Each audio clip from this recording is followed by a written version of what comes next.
The morning of the 17th of October began like any other for Alex. Sunlight, weak and gray, filtered through the blinds of his small apartment bedroom, painting stripes across the rumpled duvet. He'd always been a heavy sleeper, the kind who could sleep through a brass band practice next door. But this morning, something was different. A persistent, almost demanding buzz from his nightstand cut through the layers of his slumber. Groaning, Alex reached out, fumbling for his phone. His eyes, still sticky with sleep, struggled to focus on the bright screen. A single text message. He squinted. The sender? His own number. He blinked, thinking it was a glitch, a weird network hiccup. Then he read the message. "You look so peaceful when you sleep." A cold prickle ran down Alex's spine, instantly chasing away the last vestiges of sleep. He sat bolt upright, his heart thumping a nervous rhythm against his ribs. His own number? How?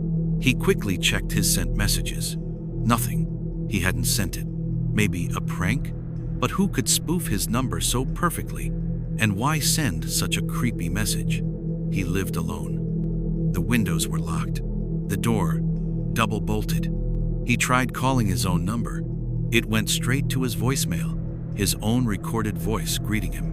He hung up, a knot tightening in his stomach. As he was about to get out of bed, the phone buzzed again. Another text from his number. This one read, "Don't bother. I'm not on your network." Alex's breath hitched. He scrambled out of bed, his bare feet cold on the wooden floor. He checked the locks on the front door, still secure. The windows latched. He moved through his small apartment, a growing dread coiling within him. The kitchen, the tiny living room, the bathroom, nothing out of place. No sign of forced entry. No one there. He was completely, utterly alone. Or so he thought. His mind raced. Hackers? A sophisticated stalker? He called his phone provider. After an infuriatingly long hold, listening to mind-numbing elevator music, he finally spoke to a representative. He explained the situation, his voice trembling slightly. The representative sounded skeptical, then confused. They ran diagnostics, checked for breaches. Their answer was a dead end. "Sir, according to our system, those messages are originating from your device. There's no external spoofing detected." Alex hung up, feeling a chill deeper than the morning air. His device? But he hadn't sent them. He sank onto his sofa, phone clutched in a sweaty palm. Then it buzzed. Another text. "Remember that little scar above your left eyebrow? From when you fell out of the treehouse? I always liked that one." Alex's blood ran cold. Only his family and a couple of childhood friends knew about that scar, hidden mostly by his hair. He hadn't told anyone new in years. Days turned into a week. The texts continued. They weren't overtly threatening. Not always. Sometimes they commented on the mundane. "You take too much sugar in your coffee." Or, "That blue shirt really suits you."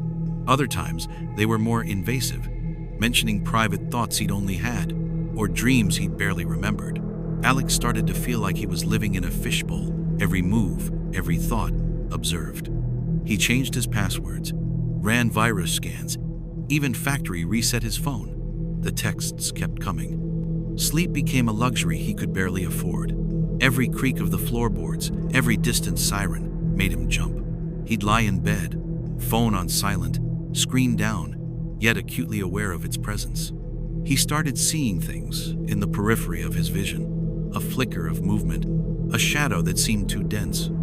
He knew it was the sleep deprivation, the stress, but the texts made it all feel terrifyingly real. "You look tired," one read at 3 a.m. "You should try to sleep." Desperate, Alex decided to reply. He typed, "Who are you? What do you want?" His finger hovered over the send button, heart pounding. He pressed it. The reply was almost instantaneous. "I'm you, the one you try to ignore." Alex stared at the message, a cold dread seeping into his bones. This was no prank. This was something else. Something impossible. One evening as he was brushing his teeth, his phone, left on the bathroom counter, buzzed. He glanced at it. "Look up." He slowly lifted his eyes to the mirror. His reflection stared back, pale and haunted. For a split second, just a fraction of a moment, His reflection's eyes didn't track with his. They seemed to hold a different expression, a knowing, almost predatory smirk, before snapping back to mimic his own horrified gaze. He stumbled back, splashing water, his heart hammering. Driven by a mixture of terror and a strange, morbid curiosity, Alex did something he hadn't tried since the first day. He called his own number. This time, it didn't go to voicemail. It rang once, twice. Then, someone picked up. Silence. Alex held his breath. "Hello?" he whispered, his voice hoarse. A sound came from the other end, a breath. Then, a voice, raspy and distorted, yet chillingly familiar. It was his own voice, but twisted, darker. "Hello, Alex," it chuckled. "Took you long enough to call." Alex screamed and threw the phone across the room. It clattered against the wall, the screen shattering. He sank to the floor, gasping for air, tears streaming down his face. He was trapped. This thing, whatever it was, wasn't just in his phone anymore.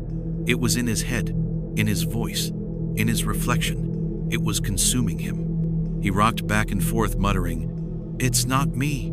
It's not me." The next day, a zombie like Alex went out and bought a new phone, a cheap burner, and got a new number. He didn't transfer any data. He threw his old, shattered phone into a public dumpster miles from his apartment. For a few days, there was silence. A fragile, tentative peace settled over him. He started to eat again, even managed a few hours of unbroken sleep. Maybe, just maybe, it was over. Maybe he'd imagined the worst of it. He was sitting on his sofa, trying to read a book, the new phone on the coffee table beside him. It had been 5 days of blessed quiet. Then, it buzzed. A text message. Alex's blood turned to ice. He stared at the new phone, almost afraid to touch it. Slowly, he reached out. The message was from an unknown number, a number he didn't recognize. He opened it. "New phone?" Cued. "But you can't get rid of me that easily, Alex. I told you. I'm you." And then, a second text from the same unknown number. It was a picture of him, right now, sitting on his sofa, taken from a dark corner of his own living room.